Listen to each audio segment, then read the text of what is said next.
Hello and welcome to another episode of Bring the Fire. Today I'm joined by Jeffrey Peel. Jeffrey is a geopolitical commentator, a writer, an author, and is the editor of The New Era, a publication focused on preserving freedoms within society. Hi Jeffrey, great to have you on. Thank you very much, Gareth. You worked previously in tech, which I do believe included working on behalf of the government. Now you're basically exposing government narratives.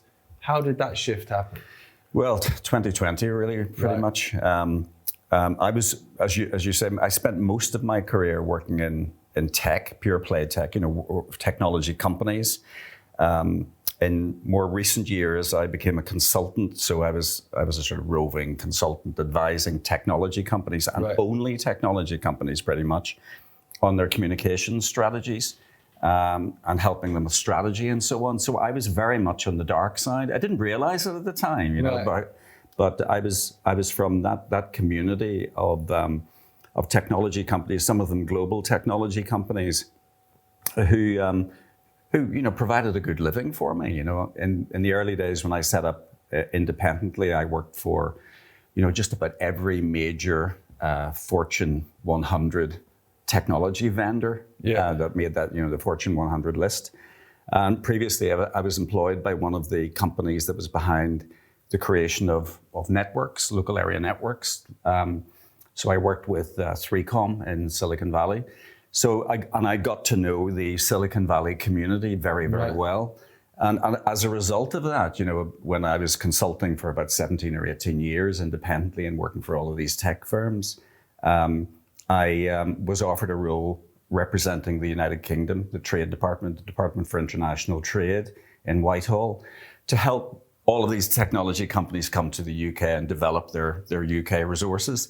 And that's when the COVID event happened. I think I joined DIT in 2017. And I was merrily, traipsing across the world, selling the story about the United Kingdom as a place for investment. And then the event happened, and I remember we went into lockdown. Obviously, Whitehall was essentially closed. All the civil servants were sent home, and they absolutely loved it. I bet they did. And I remember the first meeting that was called during lockdown. We were on obviously a Microsoft Teams call, and I thought, surely the conversation is going to be about what can we do, to support all these UK companies, that have maybe had venture capital term sheets pulled from them, or they've sent all their staff home, or they can't work effectively if they're in certain sectors. And instead, it wasn't that at all. It was, when am I going to get my Herman Miller chair? When am I going to get my home working pack? When am I going to get? And I just couldn't believe what I was seeing and hearing. And of course, over that year, from March 2020 to the end of 2020, we went into the second lockdown in just before Christmas in 2020. I just had enough, and essentially said, I can't do this any longer. We are doing singularly nothing. We're destroying businesses. We're destroying startups. We're destroying the companies we're supposed to be here to support. And of course, I had been, as to the extent that I could, being a contractor to government, I was at the centre, but I knew that I couldn't button my lip any longer. And it was at that stage I said, right, enough's enough. And of course, then I started getting involved in the freedom movement, if we could call it that more broadly, and some organizations waxed and then waned. And I realized that probably I could do more, for the movement, if we could call it that, as an independent, as a lone wolf. So I started The New Era, my Substack, and I started interviewing the great and the good, people who were beginning to, I think, make inroads into, encouraging this idea that we need to start thinking, we need to start questioning. And even though many of those people were doing great work, I just came to the conclusion that maybe we need to think more broadly about what we could do. And given the fact that I knew tech and I knew that there were people like Elon Musk and Peter Thiel and so on who were behind the tech agenda, the anti-freedom tech agenda, the technocracy, that one of the ways that I could perhaps do that was to write a book, to write a fictional work, to really support all of the truthers, but in a way where maybe only fiction could cut through. And that's why I wrote South of Market. I think that fiction is quite a powerful thing in that sense. You know, where you will get someone that will, I mean, it's a famous thing, isn't there? The kids will eat it up if you package it properly or whatever. But it's like, if you give someone a book that big and say, you know, there you go, and it's dates and times and places, and people might look at it sometimes and think, oh, it's a bit heavy, but here's a story. Yeah. And you get immersed in that story, and actually you're telling the truth, but in a way that's more palatable to people. Absolutely. And I look back on my life and the books that influenced me most. And, you know, if you take, for example, Ayn Rand, you know, I'm a rabid libertarian. You know, I always have been. I think I was born libertarian. You know, I just do not accept authority. I find it really difficult. People, you know, I lived in the States for a few years. And I remember going to the Jersey Shore one day, because we lived in Princeton in New Jersey, and my wife and I went to the Jersey Shore. And all around were these signs saying, you must not do this. You must not swim in this area. You must not wear an excessively skimpy bikini if you're a lady, or et cetera. You know, all this ridiculous overreach, regulatory overreach. And that kind of thing drives me absolutely mad. But certainly the books that I read as a sort of libertarian, someone of a libertarian viewpoint, were books like Ayn Rand, Atlas Shrugged, or Anthem, which was her novella, which essentially was saying, unless we are able to grasp the fact that we have individual agency, that we are responsible for our own destiny, we cannot thrive. You know, we cannot allow people to tell us how we should live our lives. And I suppose in writing South of Market, what I wanted to do was to sort of, hopefully I'm not doing a disservice to Ayn Rand. Her book was, Atlas Shrugged was enormously long. This isn't, it's only 337 pages or something, by the way. Right. But it's an attempt to convey that idea that individuals are responsible. We all as individuals are responsible for our own agency. We are not responsible to government. We're not answerable to government. And we cannot let government overreach tell us how we should live our lives. And that's where we ended up. You know, I was born in Northern Ireland, you know, and the expectation was that at birth, you are defined as being Protestant or Catholic, Unionist or Nationalist. And now we're seeing that right across the United Kingdom, that everybody is being defined by a group identity, or political party affiliation, or whatever it might be, or black or white, or religious background, or, you know, Islamic. Religion particularly now seems to have made an absolute comeback. So this was my attempt, if you like, to say, you know, come on, people, think, you know. Well, I come from that same view of, you know, like, my rights end where yours begin, and yours end where mine begin. Do you know what I mean? And we're responsible for ourselves. You mentioned earlier in terms of like working on the dark side, essentially working in tech. So you didn't realize it at the time. Was there any point when you were involved in tech, you know, pre-COVID, where you thought that could be used in a negative way? Maybe not. You know, you think that it's being used in that way, but you just think, well, you know, that could be dangerous actually. Unquestionably digital ID. When Blair wanted to impose digital ID, in those days it was a digital identity card. Of course, it's got much more sinister in that, you know, Elon Musk is talking about implants, and, you know, that for me would be a horror. And I've always been vehemently opposed to digital ID technologies. And even in government, there was a move within, certainly the government is always meddling and fiddling around with trying to think of ways of, for example, getting people to have a single digital sign-on when they use government services. But this is a kind of Trojan horse into digital ID. If they can't force, digital ID is the loss of self.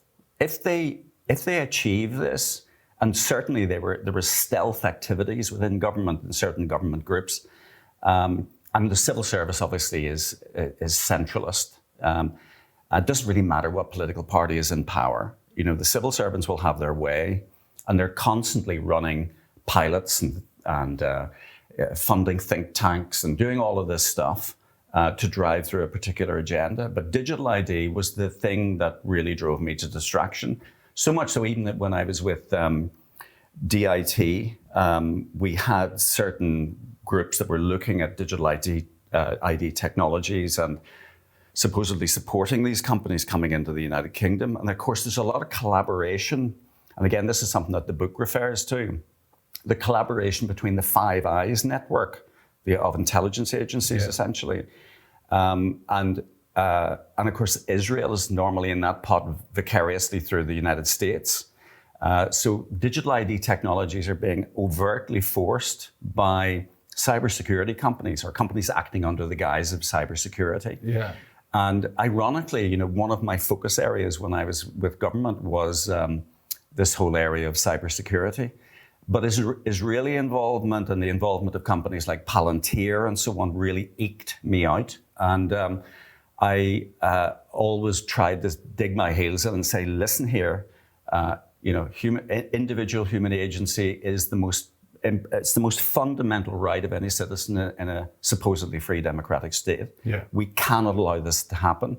But my voice was lost in the wilderness, really, and I wasn't sufficiently important in the scheme of things.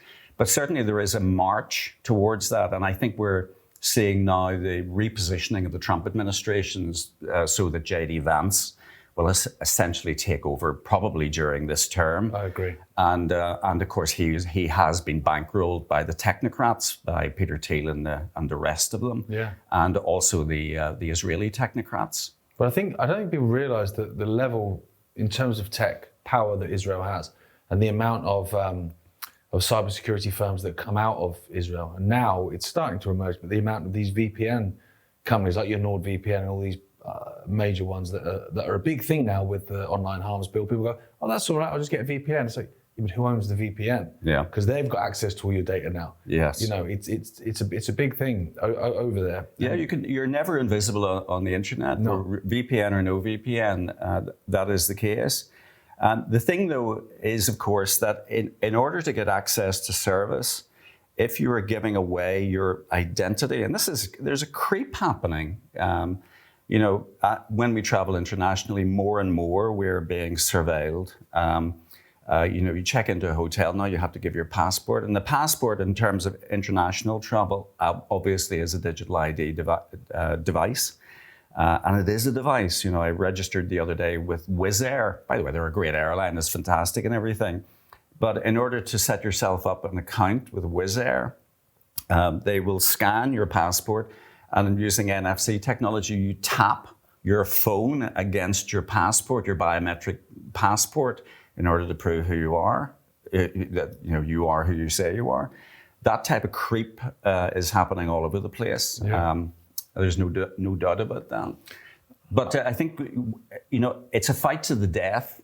If, for example, and we saw during the trucker protests in Canada, people suddenly being robbed of their ability to get access to their own money, and behind the technocratic movement is the PayPal mafia. Elon Musk and Peter Thiel at the head of that. But a number of members of the PayPal mafia is now active in the Trump administration. So there's no question that they're really going to forge ahead with this type of thing. I was going to ask you, because you're involved in tech, you wake up massively like during that COVID period. What's your take on the mass rollout of technology during COVID? Because I remember early doors, apart from an Amazon driver, basically no one was essential, and a nurse. Apart from that, no one was really essential, apart from people putting up 5G infrastructure. They seem to be essential. And then we were told, Boris Johnson, they've spaffed all this money up the wall on track and trace and this green pass stuff. It's all just a waste of money. And I remember thinking at the time, I don't think it's a waste of money. I think it's for tomorrow, not for today. What's your take on that? Absolutely. And it was clear, the rapidity of rollout of home working, for example, it was clear that certain corporations were being briefed on a seismic event that was going to happen. In government, for example, we were pretty much every part of government was ready for home working. So Microsoft Teams had been deployed everywhere. this sort of groupware technology. It had been enabled with video technologies, the network infrastructure. Even when I was at 3Com and consulting for them years ago, we were working, 20 years ago, we were working actively on video streaming technology in order to support video calling, video conferencing back then. Right. Everybody thought video conferencing was niche and nobody was going to use it, in fact. And then 2020 happened, March 2020 happened, and everybody was using Zoom or Microsoft Teams. I was being actively lobbied during my time even though I didn't have any responsibility for this at all, by Zoom, saying, why are you using Microsoft Teams? So there was a turf war going on. Really? And they all knew, they were all developing and rolling out capability because they clearly had been briefed. This was clearly a part of Agenda 2030, even then, 10 years before they were supposedly going to achieve this thing. So the rollout of these technologies was in preparation for the COVID event. And of course, there's a straight line, from obviously 9/11, the 28 market crash, right through to the COVID event and right through to where we are now, 5 years on. And there is a kind of a creeping agenda that control and centralization is going to be required in order for you to live within the system. And that clearly was a briefed agenda. And that's why, my working title for the book was The Tech Bros. My wife hated it, by the way, so I pulled that title.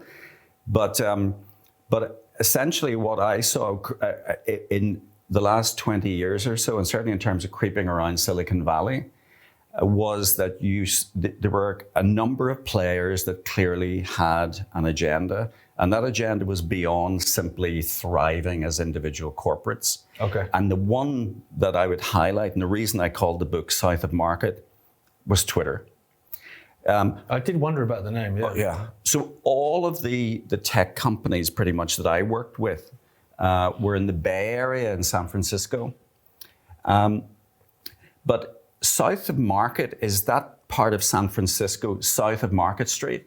There used to be a huge mall on Market Street. I believe it's now closed down because San Francisco is a wasteland, and particularly south of Market, which is where all the beatniks used to hang out and so on. But it used to be thriving in its own kind of quirky way. Yeah. The University of San Francisco is there, and there were lots of sort of offbeat eating establishments. I bet the bars and music venues are all down that way. Yeah, absolutely. Yeah. And then you could see the level of fentanyl addiction was itself probably orchestrated. Yeah. And there, right in the middle of South of Market, was one tech company, and that tech company was Twitter. What on earth was that company doing there? It was almost like it was almost emblematic of the fact that they knew that they were about social change. They knew that they wanted to be there. I don't know, maybe I'm overreading it, but for me it was emblematic that I used to walk past in order to go to the Moscone Center or whatever. It's one of the big conference centers in San Francisco. I used to walk past Twitter and think, why are they there? And then of course, when Musk took over, there were all the firings apparently, and then he moved the business to Texas, the sort of new libertarian center of gravity. And I thought, well, there's something up. There really is something up. But of course, there's another reason I called it South of Market, because in Brave New World, the drug that was given to all of the people who lived in the Brave New World was called Soma. Right. And of course, South of Market in San Francisco is colloquially referred to as Soma. What? So it was like, and the fentanyl addiction, the existence of the social media empire that was Twitter, the Elon Musk phenomenon, and the Brave New World idea. It was the reason I thought I'd call the book South of Market. Do you know what? These people like their symbolism, though. You might just crack the code. You might not be reading too much in it. Because it wouldn't shock me at all. Nor would it shock me, but often, and I'm sure you're like me, you see we are only permitted sometimes to see little bits of information that appear above the parapet.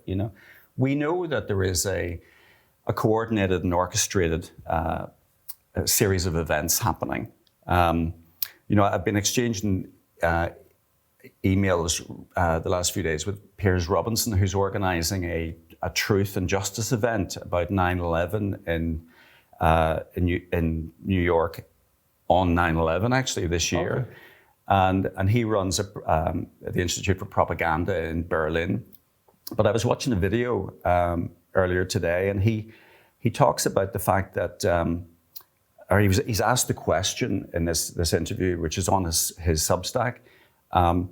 Surely in liberal democracies, we are not exposed to propaganda. We live in liberal democracies that they don't do propaganda. And he said, no. Oh, they do. He says what they do is they rebranded it. They rebranded propaganda, and they called it public relations. Which reminds me of an anecdote. When I was schmoozing around several years ago in south of Market in San Francisco in the Bay Area, a good friend of mine at the time, who was my public relations counsel, recommended that I should meet a PR guru, the guy who founded the modern public relations industry. His name is Harold Burson, right, of Burson Marsteller. Essentially, this Burson Marsteller created the modern PR industry. Now, Burson Marsteller, which still exists, it's owned now by WPP, the huge British marketing services empire.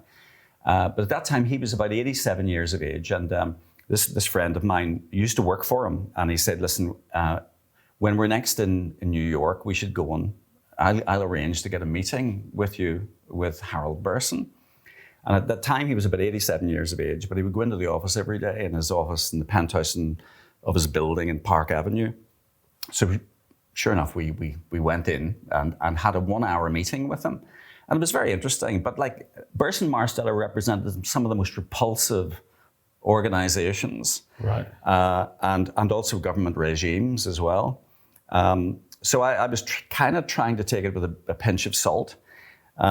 But anyway, it was an interesting conversation. It wasn't really, it was a monologue, Oh, him to you. Yeah, of course. He didn't really want to hear anything from us. But the one question he did ask, it was right at the end, when we were wrapping up, we were given our appointed hour. But when he was wrapping up, he sort of leaned into us and said, out of interest, what do you guys drink, as an aperitif? Right. And my friend, who's no longer with us, but he was a very urbane PR type. And he said, "Oh, I drink a gin tonic." And he said, "Oh, gin. Do you ever think of drinking vodka?" And "Oh, no, not really. I would recommend you drink this particular brand of vodka. It's called Grey Goose. Very, very good. Very, very good." And of course, we then went that evening to see if we could find a bar that served Grey Goose. And it was only really when I got back to the UK, I was thinking about that. And I typed in to Google Burson Marsteller vodka account. And of course, then won the Grey Goose account. Of course it was. So yet there was no hint that he was essentially cross-selling to us. And that's sort of propaganda, synthesized, if you like. And he was the consummate PR guy because he was the consummate propaganda peddler. And of course, every corporate, every government knows that they need the consummate propaganda peddlers these days. And unfortunately, I have to admit, I was one of them. I was from that world. I suppose, if you know what you need to say to get someone to do something, like he I'm sure would have known that you were going to go and find a Grey Goose because he's done it for a long time. You can control entire nations' populations like that. Because I'm looking at it at the moment. I wanted to get your take on this in terms of what's going on in the UK at the minute. I'm looking at all the different things that are happening in terms of the mass immigration and what feels to me like poking the population. Like they're trying to annoy them. It's not like the old glory days when politicians just pretended they cared. It seems that they're openly coming out and making people angry. And I can't help but think that that's intentional, that they want a reaction. Yeah. Do you think that? Yeah, absolutely. It's tried and tested technique. There are clearly false flag events that are designed to provoke. There's also compromat. And again, that's a theme of the book, the use of compromat by the intelligence agencies in particular, and not just the intelligence agencies, but often corporates and intelligence agencies and the tech bros are all interlinked in ways where you can't even see where the join is. Right. But if you take the 9/11 event, I don't think anybody of right mind really can believe that 9/11 was, as Bin Laden and so on. Yeah.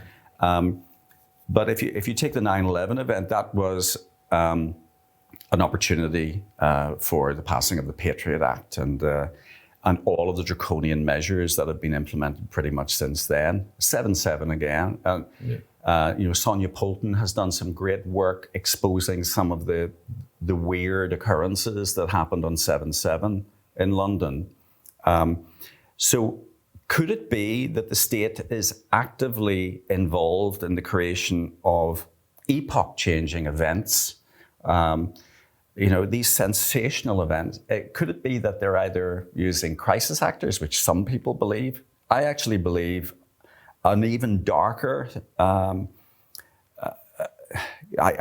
believe that governments are actively killing people, and you can only come to that view really given the situation in Gaza.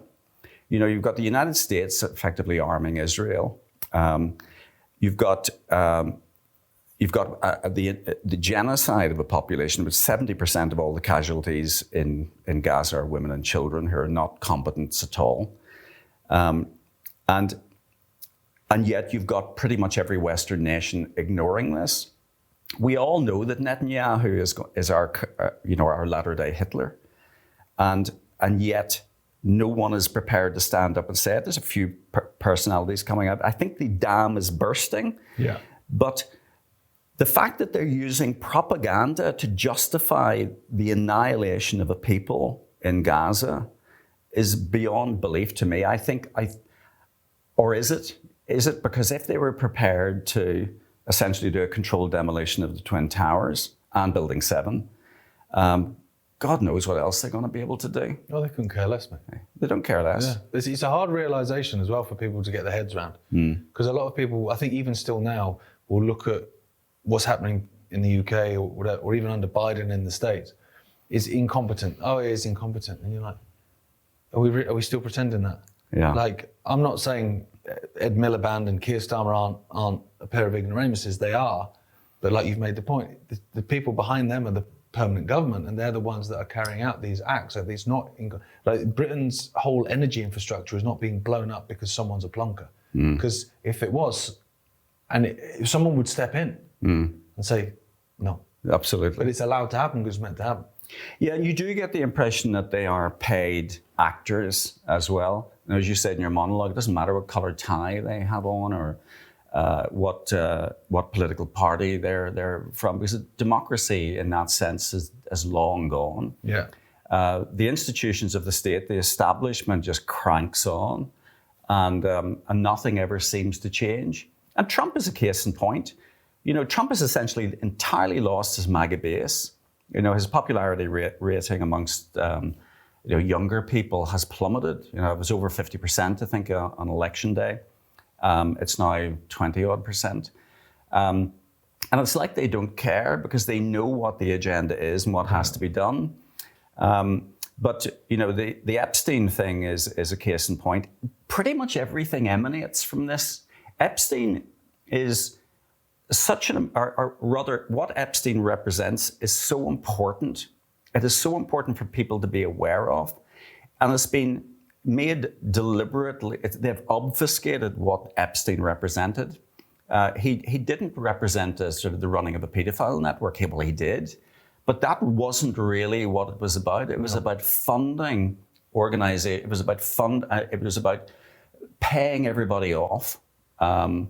It was about using Wexner's money to ensure that anybody who had Israel's interest at heart was well paid, and the creation of AIPAC can be sort of traced back to that whole cabal within the intelligence community in both Israel and the United States.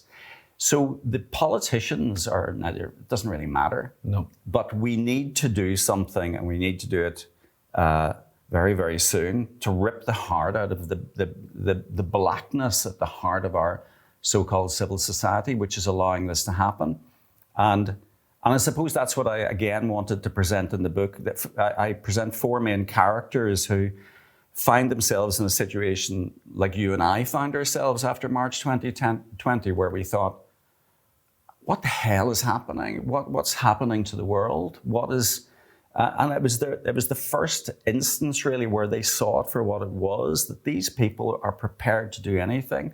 They're prepared to inject billions of people with a vaccine that's going to potentially harm them. Yeah. I think a lot of the vaccines, by the way, were probably placebos. They couldn't have manufactured it at such grand scale, but still they were prepared to inject a vast number of people with an experiment, as confirmed by Obama, of course. And of course, they were prepared to lock them down, destroy businesses, destroy any sense of agency to what? For what purpose, so that they could implement their digital ID policy. Yeah. Well, while there's still any life left within me, I'm going to do everything I can to say, no. Absolutely. You're not going to continue this. And it may make no difference. Maybe 20 people will read my book. I don't care. That's 20 people, maybe a little bit, who have maybe opened their minds a little bit. But absolutely. The unfortunate thing is they're probably pretty open-minded to begin with for reading it. But the Netanyahu thing's interesting, because you mentioned, about him being a modern-day Hitler, and people are scared to say that because, that's anti-Semitic or whatever. And the guy doesn't care about Jewish people. He described them as lab rats for Pfizer. Absolutely. I make that point all the time because it's so important for people to realize that these governments don't. He doesn't care about the Israeli population as much as Starmer doesn't care about our population. None of these people do. In terms of the book, is there, because I don't need to give away too much, so I want people to read it, but is there a beacon of hope in it? And do you have a hope? Because I look around and I look at, people are kind of still sucked into politics a bit. There's some people, although less so now, were thinking that maybe reform might make a difference. I think they're starting to realize very quickly that that's a nonsense. But do you look at a nation maybe in the world that you think, maybe they're not quite under the rule of it? And is there an element of that in the book, maybe? I can't tell you obviously what happens at the end. Yeah, don't give that away. I shouldn't have asked you. But I think what I tried to do in the book was to present, because there's been too much of the establishment personae, dramatis personae, being presented as some type of saviors. And I thought, when I started writing the thing, I'm not going to present any of those. This is going to be pure play freedom propaganda, as far as I'm concerned. So all of the heroes that are presented in the books are people who, and I use a technique that was used in Atlas Shrugged. In Atlas Shrugged, the main character, if you like, the main force for good, for individual agency, was a character called John Galt. And the book opens by asking because John Galt has essentially gone on strike. He represents innovation and free thought and thinking and the ability to create wealth. And he disappears. So I created one of the characters, a character called Mark Carlyle. And the book kind of builds up to him being interviewed. The COVID event has happened and so on. And he's interviewed in a podcast interview like this. And essentially, this is his opportunity to speak to the world. Right. And of course, he knows that he's probably going to be speaking to nobody. In the book, the live feed is actually cut by YouTube, mid-sentence. Yeah. And this was my experience, of course, on the media when I was in a BBC interview during the lockdown period. I was literally cut off mid-sentence, and that was the last time I appeared in the BBC, because I simply suggested that maybe people shouldn't get tested for this fake disease, Yeah. But that was enough to be pulled off air. But that is essentially what that podcast interview in my book is presented as. This is somebody saying, I love my life. And by loving my life and loving freedom and loving my own personal agency and my family, I am not going to let these people tell me how to continue living or existing. And that, if you like, is the crescendo. And it took me quite a while to write it. I wanted to get it right, but it was a reaction to that. And I hope that from that, it shows that there are people who are prepared to think and say no. Yeah. you know, and there are people, and I have met the most incredible people over the last 5 years who I'd never have met otherwise. And I suppose this is an honorarium to them, including yourself. Yeah, they're the beacon of hope, I guess, rather than, you know, I was thinking early days in COVID, a lot of people were pointing towards Sweden, then they were pointing towards Tanzania before he got COVID and died and replaced with a World Economic Forum representative. Yeah, there are no saviors. Clearly, it's down to us. 100%. And if people take anything from the book, I think that's it. It's down to us. You know, we cannot say that we are going to outsource our thinking to any third party, certainly not to governments or the civil service. And unfortunately, maybe Ian Paisley was right. We have to start saying no a lot more. Most important word in the English language, I swear. But it's funny because the word no has negative connotations. I've spoken about this before where, you know, no one's making a film called The No Man, like, because to say yes is to be open to new things and progressive, whereas to be no is to be, you know, negative. For someone, actually, I think we need to say no a hell of a lot more, actually, to certain things. Yeah, definitely. It's because it's saying you do not have my consent. I do not consent. I think there's an increasing awareness, for example, that the best way to good health is not to go anywhere near the NHS. You know, these messages are beginning to get out, you know, because the NHS represents centralized control and white-knuckled interference in people's lives. You know, I was on LinkedIn a few weeks ago and somebody had put up a post about the fact that she went to visit, I think, her mother in hospital, and the food was terrible. It was terrible slop. Look at their serving to these poor patients, you know. No mention of the fact that many of these poor patients have become hooked on horrific drugs peddled by these corporations. No mention of the fact that the NHS became the national COVID service or vaccine service for months on end. No mention of the fact that the NHS is literally paid for by pharmaceutical companies and is paid to get people dependent on drugs. Yeah. No mention of the fact that fentanyl, of course, was a legally licensed drug, or thalidomide was a legally licensed drug. You know, these institutions that are revered. Remember David Cameron saying, I have 3 words, NHS. While there are such great people working in that institution, often they're the unhealthiest. Oh, yeah. Yeah. If you stand near a cancer ward, there'll be someone outside with a cigarette on. Yeah. Oh, I remember. A cigarette in a uniform. And I live very close to a hospital, an NHS hospital, and I remember during COVID and during lockdown, you would see the nurses coming out with their masks on, pulling the mask down and having a cigarette. Unbelievable. I used to work as a PT many years ago, and I used to train quite a lot of people that worked in the NHS, and their diet consisted of coffee and Oreos. That was literally it. Coffee and biscuits. Yeah. And you're like, okay. How far that's going to see you in terms of your health, you know, not so great. Absolutely. But you're the editor of Substack, The New Era. Have you noticed, obviously you've got a lot of subscribers, have you noticed that grow in that more and more people are starting to become aware of what's going on, starting to ask more questions, and actually, you know, some might go from, oh, I'm a conservative, oh no, I'm reform. But actually there's a lot more people going, actually. Nothing. Yes, definitely. Yeah. And I think particularly I've got 2 kids, and of course they very, you know, right at the beginning of all of this, they labeled me a conspiracy theorist. Oh, Dad has completely lost it, you know. But that's completely changed. Certainly within their demographic. And I have to say, TikTok, I only recently joined TikTok. I haven't posted anything yet.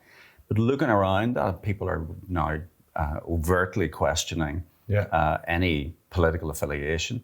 You know, and I think they realize that all politicians who have got visibility, and that's the key thing, you know. Why is it that Farage was granted the extent of visibility that he was granted? Sure. You know, I was in favour of Brexit. There's no question. But even during the Brexit campaign, I always wanted to keep a distance from Farage. But there was always something that I didn't fully understand as to why he had such levels of visibility so quickly and easily. And there's one answer: it's because he was close to the city. The financiers, the hedge funds own these people. GB News is essentially owned by Sir Paul Marshall, a hedge fund owner. And there are reasons why leading politicians are where they are. They're willing to accept the payment. Yeah. They're all paid off. We went through, and the ones who aren't paid off are paid off as being controlled opposition. In the early days when Andrew Bridgen, for example, was making his dramatic speeches where the entire chamber of the House of Commons was cleared, I thought, oh, wonderful, we still have maverick free thinkers. But of course, he voted the wrong way on every piece of legislation related to COVID. So is it the case that any politician who has any type of platform ultimately has a paymaster, even the ones who apparently are on our side? I inherently distrust anybody that calls themselves a politician now. I think the system of democracy is broken to such an extent that it simply does not work any longer. No. Do you think any good can be like, because I hear this a lot, yeah, I know they're all bastards, but if we can use them to get X, Y, and Z, do you believe in that? I mean, I don't. I'll be honest. I'll put my cards on the table. This was put to me when we had the election of a number of independents during the most recent general election. You had Jeremy Corbyn, for example. Even Starmer's own constituency, there was a Palestinian lobbyist, essentially, who stood, Andrew Feinstein, I think his name is, stood against Starmer and reduced Starmer's majority massively. In fact, the guy almost won. The fact that we had breakthrough for that lobby was interesting. But then the Palestinian lobby, which is very, very left-wing tainted, has been singularly ineffective over the last number of decades. And it's almost as though they go through it by rote. It's as though, well, we're going to protest about Palestine. And of course, the main Palestinian Action Group has now been prescribed. And sometimes it worries me that we will laud people who break through and are seen as independent, because when they are overtly part of the system, as Corbyn was, he did damn all. He didn't do anything really to counter the fact that you had this Blairite Starmer faction within the Labour Party that was pro-Israeli and paid off. And of course now because that's their preferred modus. They want to carp from the sidelines. They don't really want to put themselves out. And you think, I think increasingly that they're part of the problem. The only way I think that we break the stranglehold on democracy is to say enough is enough. And increasingly I'm the view that the only way to do that is to step outside of the democratic system and not to vote. Now, people say to me, oh, that's nonsense, because it doesn't matter. Even if only 10% of the electorate votes, they'll still elect a government, which was the case with the Labour Party, because the Labour Party was elected on 22% of the popular, in terms of the percentage of the electorate that elected the Labour government, 22%. So it's a tiny minority government. But I think it would come to the stage where if there was a collapse in the popular vote, it would result in a crisis, a constitutional crisis. And I think increasingly people are going to have to say, enough is enough. I'm not participating in this charade. Yeah, no, I agree. I mean, I judge it. When you get a few independent people come in, people that are, against King Charles and, very vocal against, Agenda 2030 and the World Economic Forum and all these things that Charles, of course, supports, and human caused climate change and that sort of nonsense. Yeah, they still pledge allegiance to him when they get elected. Oh, yeah. And I think that was your opportunity. And people will come back, I've had a few times people go, yeah, but in which case, but they can't become elected if they don't do it. And I go, so don't do it. Because that in itself is a huge statement. Yeah. And it's the only reason I would ever stand, if I was guaranteed to win, would be to go and say, I don't pledge allegiance to the crown or to the king. I pledge allegiance to the people of, say, Derby, wherever I'm representing. They're the people that I'm here to represent. They're the people that have elected me. So I will stand here and I'll put my hand on that book for the people of Derby, but I won't do it for the King of England. Yeah. And just to see what would happen. But no one does it. No, absolutely not. And it's the same with the bishops in the House of Lords. we are, I think, are just about the only democracy that has a group of clerics. They talk about the Taliban. We have this group of clerics, the established church, automatically being given peerages, who sit in the House of Lords as a sort of block that's supposed to be our sort of moral guardian. And yet, during COVID, do you remember there was that photograph of the altar with the Pfizer logo draped over it, and the Archbishop of Canterbury saying that it's sort of verging on satanic not to accept the vaccine. Jesus would have got vaccinated. Absolutely. All that kind of stuff, absolutely. So I'm totally with you. I think that it is an utter anachronism that we still have this elitist supposed head of state who schmoozes around with the World Economic Forum and every other Agenda 2030 propagandist. Every Bond villain has got a ticket to Buckingham Palace, it seems, and that's going back. I mean, geez, look, Savile, hanging out at Balmoral for Christmas and stuff, doesn't seem to red flag for people, which blows my mind a little bit. Yeah.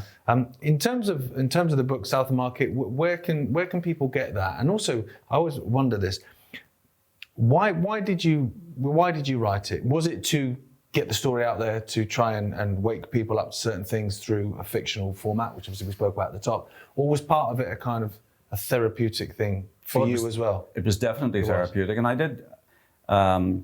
I did enjoy writing it. I've been traveling a lot this year, and I wrote it in various places, and I spent a lot of time in Greece, and I actually wrote some of it in Greece, and Greece actually makes it into the plot line. I'll leave people to discover that for themselves. Why did I write it? I suppose everybody thinks they've got a book in them. In 2019, just before COVID happened, I decided, because I did and do, well, I know I have it out there, but I did a course at Cambridge, ironically, a 2-week residential summer school in creative writing. And it's a very well regarded summer school, but it wasn't cheap. And so anyway, the COVID event happened. I started doing my Substack and writing a lot, obviously, and interviewing widely across the freedom community or the truth community. And my wife said, you've got time now. And I'm working. I gave up my job in government, consulting to government, I should say.